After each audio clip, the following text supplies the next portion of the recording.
In court, behind closed doors, the man who's admitted killing more than 70 people in a bomb attack and mass shooting on Friday has claimed he was not acting alone and had two more cells working alongside. Anders Breivik told the hearing in Oslo that he'd acted to save Europe from Islam. As he was taken away to solitary confinement, his father said Breivik should have taken his own life. Our reporter Carl Dinnen is in the Norwegian capital, Oslo. Carl. Where, John, this has been dubbed the Rose Parade. Organisers believe 150,000 people have taken to the streets, many carrying roses and other flowers. They've come in solidarity with the victims of Friday's atrocities and in solidarity with one another. It's a huge event, equal to a quarter of the population of this city. Norway has quite simply never witnessed anything on this scale before. There is one bit of news tonight that I should bring you, and that's that Norway's Home Intelligence Service have admitted that Anders Breivik did appear on one of their lists in March when he purchased a small amount of chemicals in Poland. He was one of many names, and they say the intelligence didn't seem at that time to need further action. As for Breivik himself, he was in court here in Oslo today. The man in the red top, just about visible in the car park, is the killer. Anders Breivik was rushed to and from court with a police escort today. In the back seat, he smiles, looks relaxed. Although Breivik admits the killings, he denies he is guilty of a crime. One small mercy today, the police admitted he had shot dead 68 people on the island of Utøya, not 86, as they had originally thought. The police and other rescue personnel had a very demanding task on the island just after they arrived, and it was necessary to give priority to those who were injured and to secure the whole area.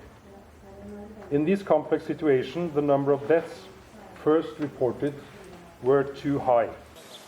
Speaking from France today, Breivik's estranged father said he wished his son had killed himself.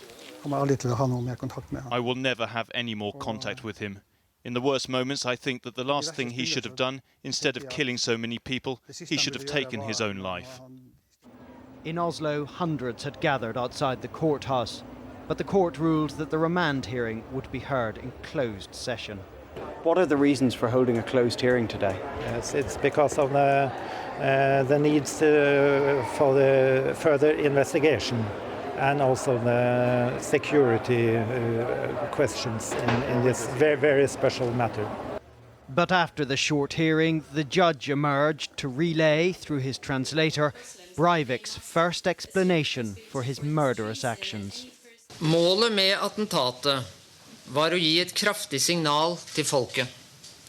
The accused explained that the Labour Party has failed the country and the people, and the price of their treason is what they had to pay yesterday. The operation was not to kill as many people as possible, but to give a strong signal that cannot be misunderstood.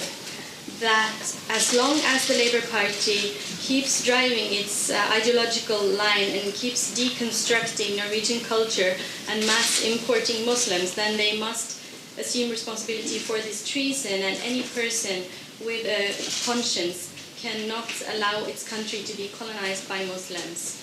End of quote. In court, Breivik also claimed there were two more cells in his organisation. While the police investigate his claims, he has been remanded in solitary confinement for the next 8 weeks. A short time earlier, at 12 noon Oslo time, there was a minute's silence. Norway's King, Queen and Prime Minister led the act of remembrance from the steps of the university. 1 minutts nasjonal stillhet.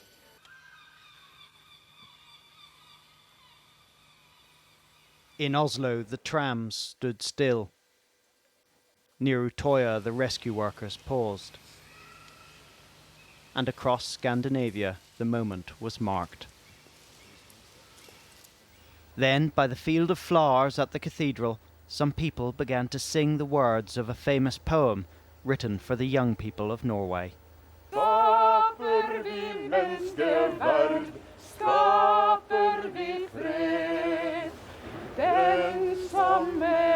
ære av